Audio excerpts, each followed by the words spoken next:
From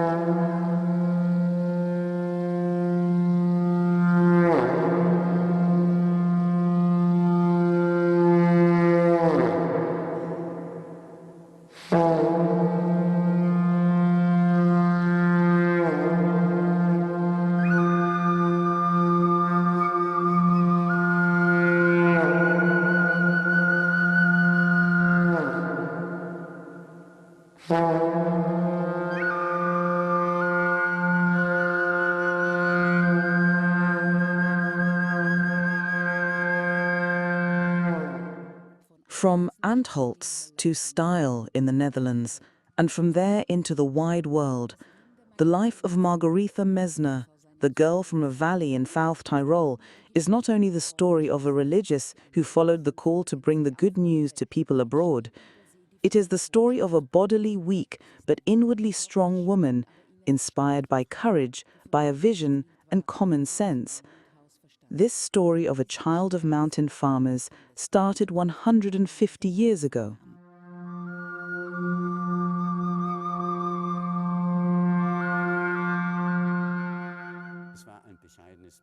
She came from a modest background, and one can wonder, how come that she chose and walked this way, and that she indeed reached her goal?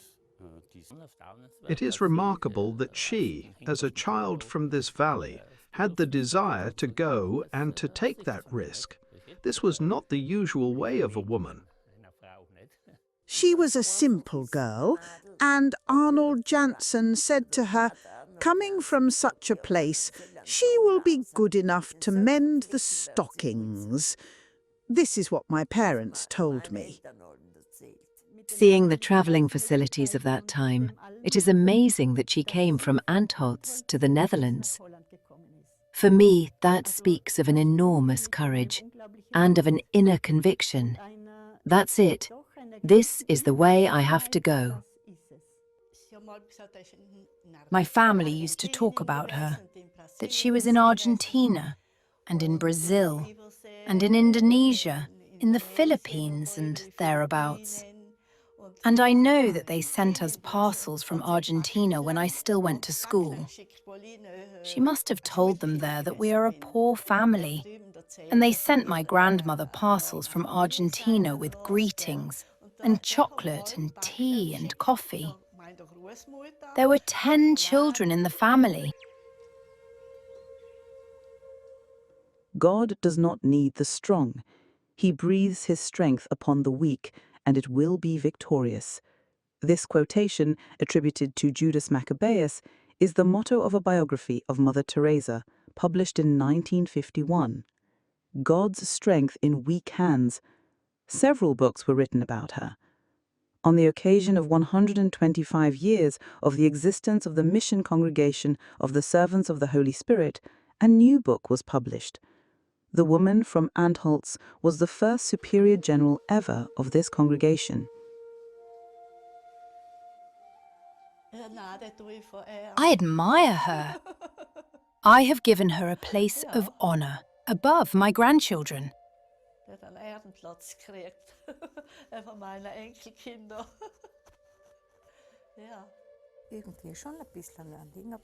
She is special. It makes me feel good when I think of her.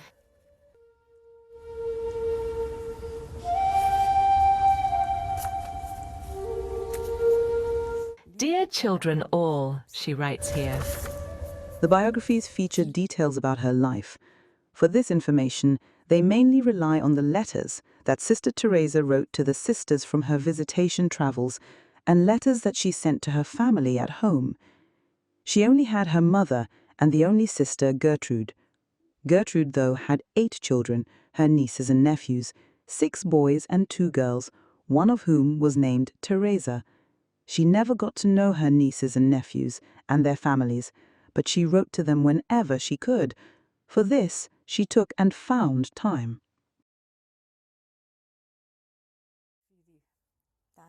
There are letters for the aunt, for my grandfather, the brother-in-law, and children, and the mother.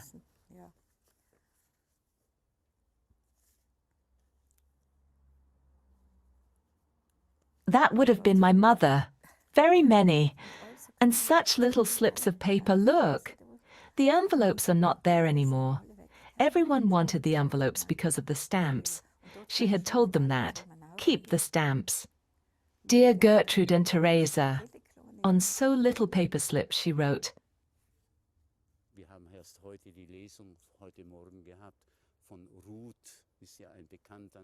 This morning we heard the reading about Ruth, a well-known figure.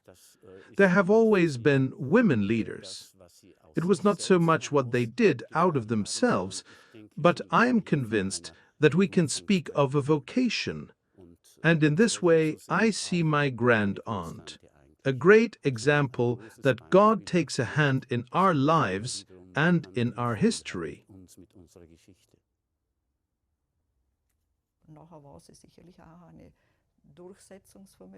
She certainly was an assertive woman, a remarkable woman, a simple girl from an insignificant place. Few people would dare to embark on that even nowadays. There must have been more to it, not just personal stubbornness. There is more behind it, I think, a strength from above. Antholz was a village, consisting probably of 2 villages already at that time.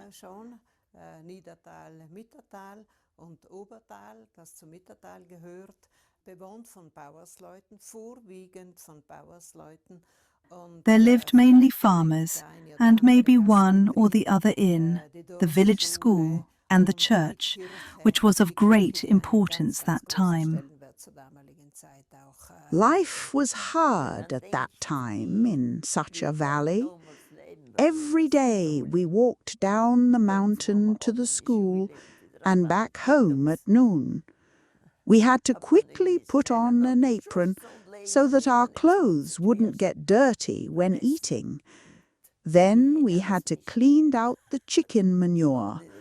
Yes, that time the chicken were in the kitchen during winter time.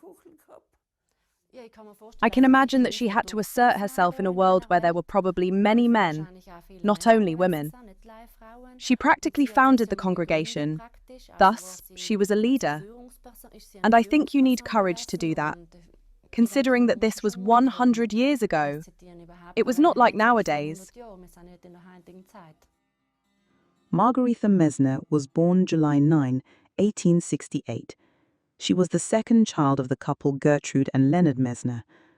Her father was a woodcutter, farmhand and small landowner. He shared the Mittermau farm with the neighbor. He buys the second half of the farm when in the 30s a mudslide carries away one part of the house. The family builds a new house a little apart. Today, a picture on the back of the house reminds of the place where the later Mother Teresa was born. The first child of her parents, called Theresia, died right after birth. Theresia would later be the religious name of Margrethe. Gretele, that means little Margrethe, was thought to have small chances of survival, like her sister before her. The doctor determined that the child had hardly any chances of survival and baptized it with the name Margarethe. But the midwife thought that the doctor was not so well versed in religious matters, and when the doctor left the room, she administered the emergency baptism a second time. And then there was the sister of the mother, an aunt of Gretele, present at the birth to help, and she wanted the baptism performed properly. She demanded that the priest be called. The priest sent the vicar, who baptized her in the neighbor's house of Mr. Klemperer, because the way to the church was too far, and so Mr. Klemperer acted as godfather. Teacher Müller writes that due to the good food and mainly due to the good air we have in Antholz, she developed well, and she developed so well that she dared to go out into the world. She might have been aware that physically she wasn't really, but she probably thought and felt that she had the strength or would get the strength from above to cope. Gretel was baptized 3 times, and decades later her sister, Gertrude, who was born only few years after her and always stayed closely connected with her, called for the priest 3 times when she was dying, the first time in the afternoon. She will not die today, the priest said. But when the priest left, she said, "But I will die today, really. Call back the priest," she said. The priest returned after a while. He gave her the extreme unction, and she prayed along. The priest left and we had supper, and after supper we prayed the rosary in the kitchen.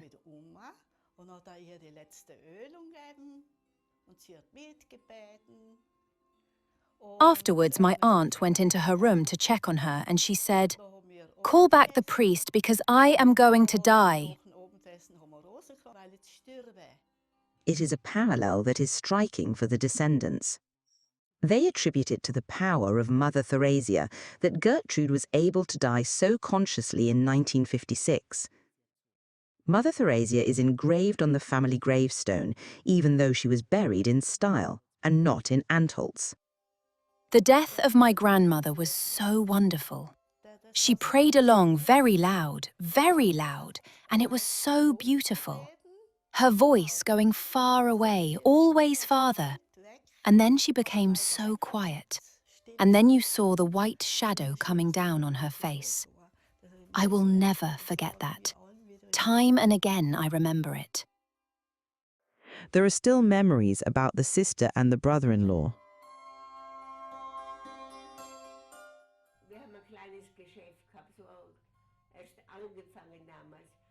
We had opened a small store at that time, and the brother-in-law always came shopping. He was a very pious man and a very dear man. When he came, he always put off the shoes in front of the house, and he entered the shop in stockings. We always laughed and told him that he can come in as he is. He was so considerate and so kind. Mother Theresia appreciated him very much.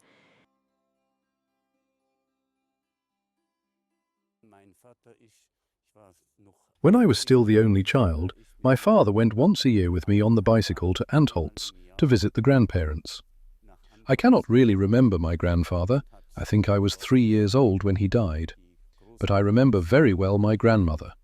She always said to me, "Now come, Franzel." She was the sister. One could say, let us be inspired by the sisters from Indonesia and abroad, who come here from afar and are interested in her. We live here. Why do we not remember her anymore? My mother told me that Gretel, as a small child of about 4 to 5 years, used to sit on the windowsill, looking out, and said, "One day I will go far, far away. Yes, I will go far, far away." Gretel's father took this to mean that the girl would not survive her childhood. Going away meant, according to him, that she would not grow up, and that she would probably not survive childhood.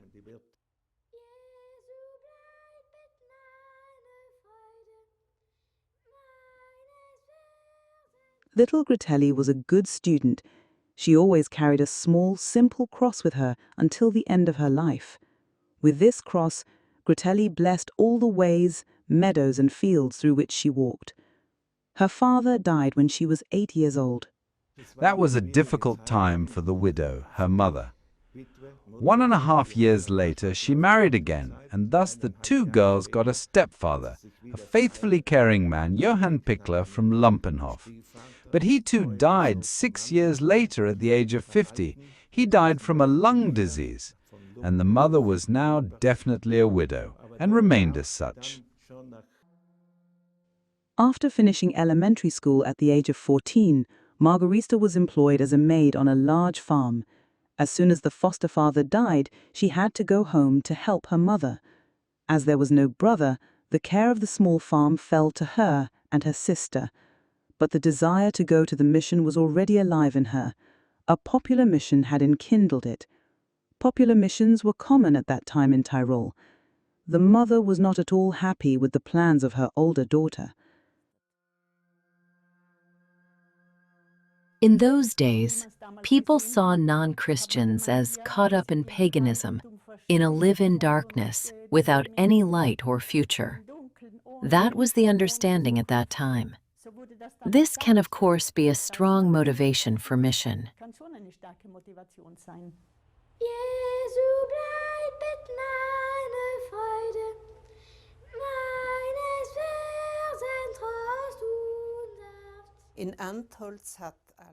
A popular mission took place in Antholz. The mission brothers fascinated the people with their sermons. The young woman, who would later be superior general, asked her mother if she could go to the mission, if she would allow her to enter a convent.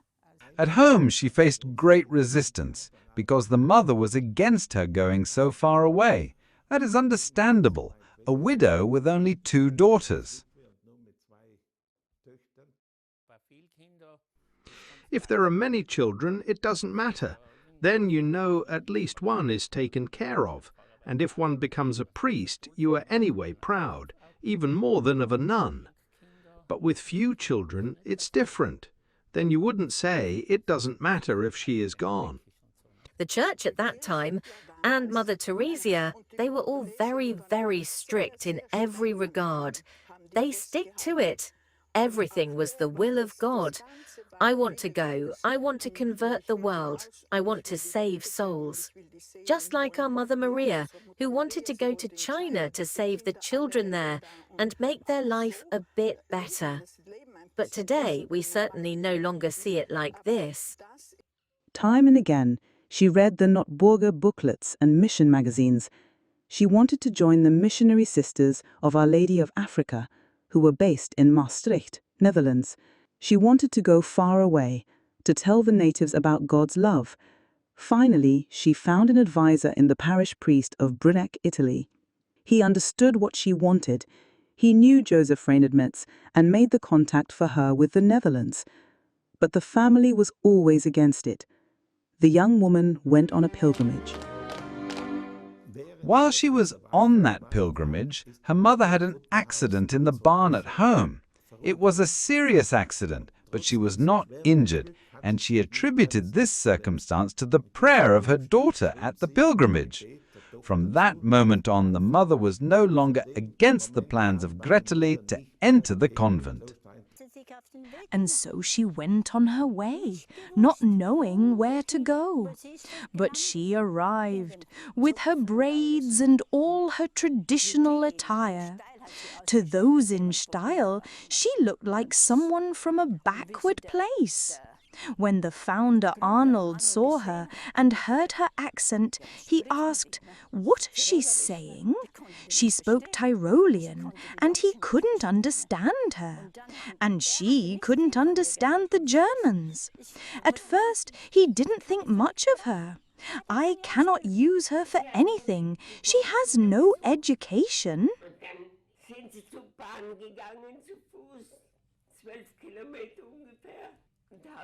She had attended only elementary school, and then they walked to the train station, dragging the suitcase for about 12 kilometers. After 3 days, she arrived in style.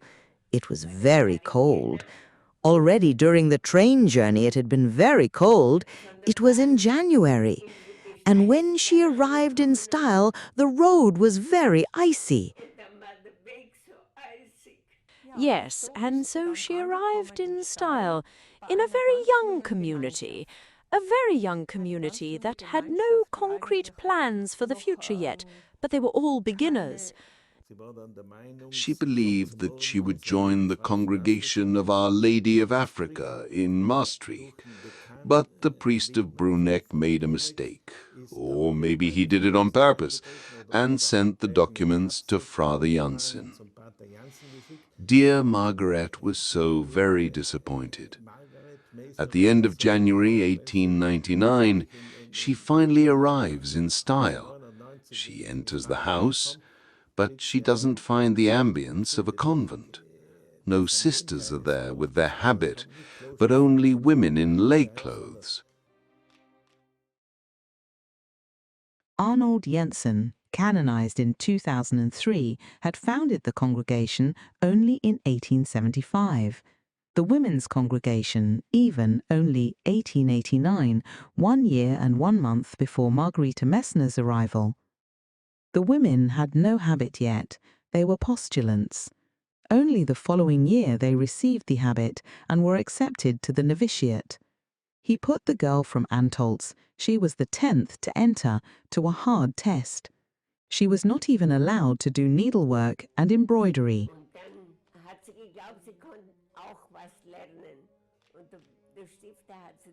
She thought that she could also learn something, but the founder humiliated her very much. He did not admit her to the studies. She had to continue darning socks. He even told her most Tyroleans are good for nothings anyway. She felt very hurt, but did not defend herself. Today, I would ask the founder, why may I not also join classes? But in those days, assertiveness was not usual. Everything was new to her, the language, the climate, the food. She felt very homesick, but also had a strong will, and she did not want and could not go back. She then settled in well. Something added to the drama of her life. On the journey to style, she caught a bad cold, and a few months later, she had a bad pneumonia. She thought it was tuberculosis, and there was no medication for tuberculosis at that time. She expected to die, but everything went well again. Mother Teresa was repeatedly sick throughout her life. After suffering from bone tuberculosis for years, her left leg was amputated. That is why she often traveled in a sedan chair on her visitation trips to overseas foundations. In the Philippines, she had a breast removed, and a few years later in the Netherlands, a goiter, which was life-threatening. Throughout her life, she suffered from headaches, and towards the end of her life, by today's standards, from a depression. Nevertheless, she became the first novice directress of the Women's Congregation. For many years, she took care of young women who had attended much higher schools than she had and equipped them with the necessary skills for their mission overseas. She also took care of the Adoration Sisters, so-called Pink Sisters, the third contemplative branch of the religious family founded in 1896. She soon took over tasks from the two co-foundresses, Hendrina Stenmans and Helena Stolenberg, who were later beatified. They had begun as voluntary maids in kitchen and housekeeping to assist the founder. Because they played a decisive role in shaping the beginnings of the congregation, they were given the title of co-foundresses. When they died at the turn of the century and the sisters' community kept growing, Arnold Jensen looked for a strong hand. Mother Teresa was elected superior in 1903 and was appointed the very first superior general in 1906, not 1910, as sometimes indicated. She was re-elected twice.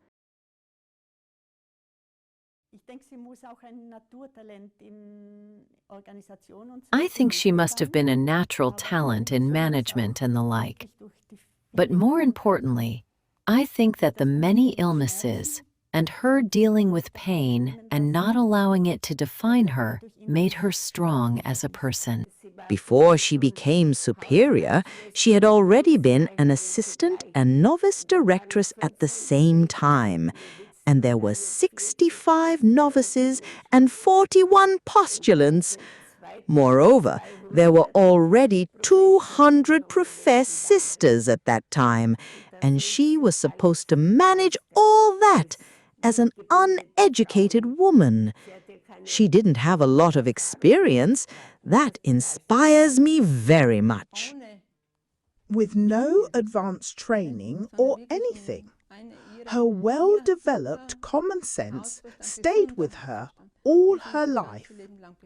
It is obvious that there is a lot of potential for development in this common sense, because the leadership of the congregation became more and more difficult. At that time, all the sisters were young. The congregation kept growing so that she was able to send young sisters on mission all over the world.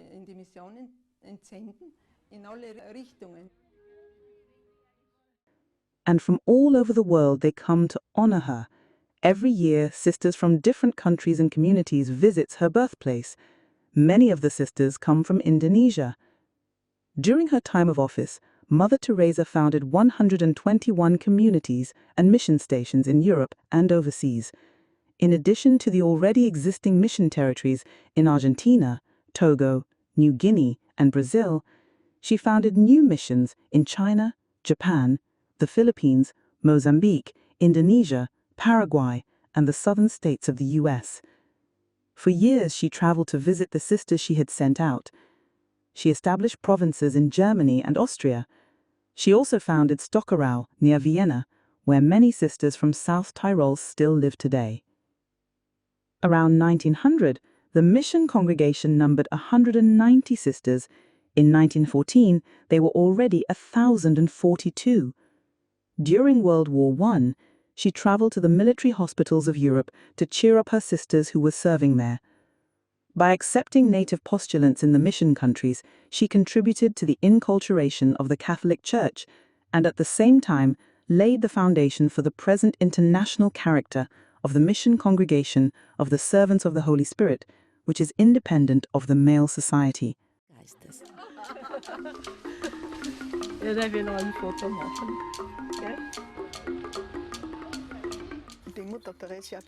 Mother Theresia said, "No, we are women, we are independent, and we want to stand on our own. Since Mother Theresia, we have our own administration. We do not depend on others, and don't need to ask the SVD first what we want. Of course, we are grateful to them.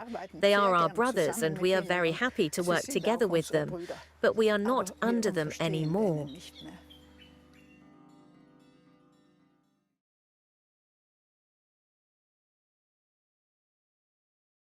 For 19 years, until 1922, she was Superior General and remained in the General Council until the congregation moved from Style to Rome, despite her age and illnesses. After her departure in January 1891, she returned to Antholz only once, and even then only in the greatest secrecy, and for a few hours. It was not supposed to happen according to the rules at that time. On her way from Genoa to Vienna, she made a short detour to the residence of the parish priest to see her family. She did not go to the family's house. Self-critically and openly, Mother Teresa described how difficult it was to let go and hand over leadership. End of November 1940, she dictated her last letter home. "My dear relatives, from my sickbed, I want to write some lines to all of you. Then I still have one request.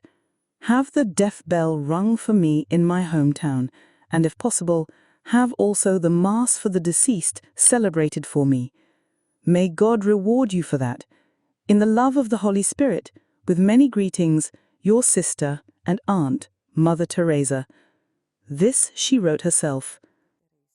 The letter is dated November 27, 1940. And on December 4, she died.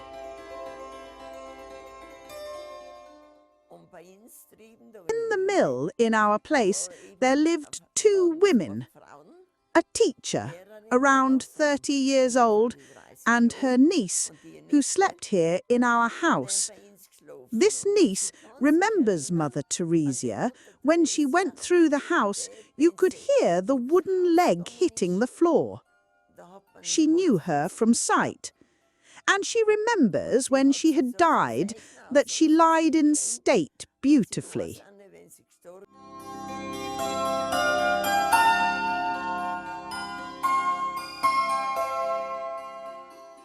In the moment when the inner voice speaks to me, I am sure that it is our dear Saviour.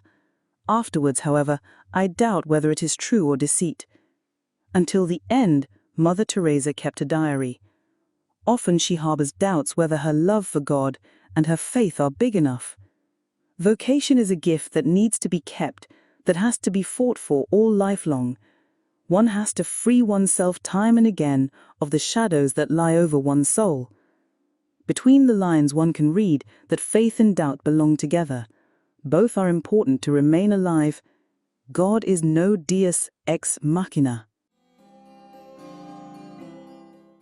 Normally, when one is physically not fit, one cannot travel around the world as she did. That is my positive impression. You can really achieve something if you want, if you have the willpower. To have the courage to do something new, that we can follow her footsteps. She was certainly a courageous woman, and I think that we can certainly look up to her as an example.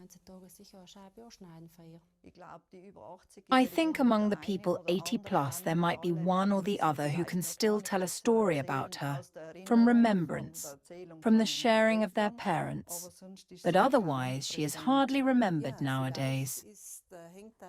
Maybe that is connected with the issue of women. Many women have achieved marvelous things, but in the background, quietly.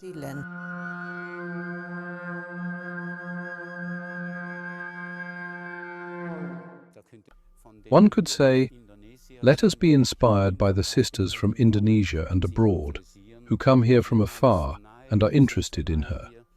We live here. Why do we not remember her anymore?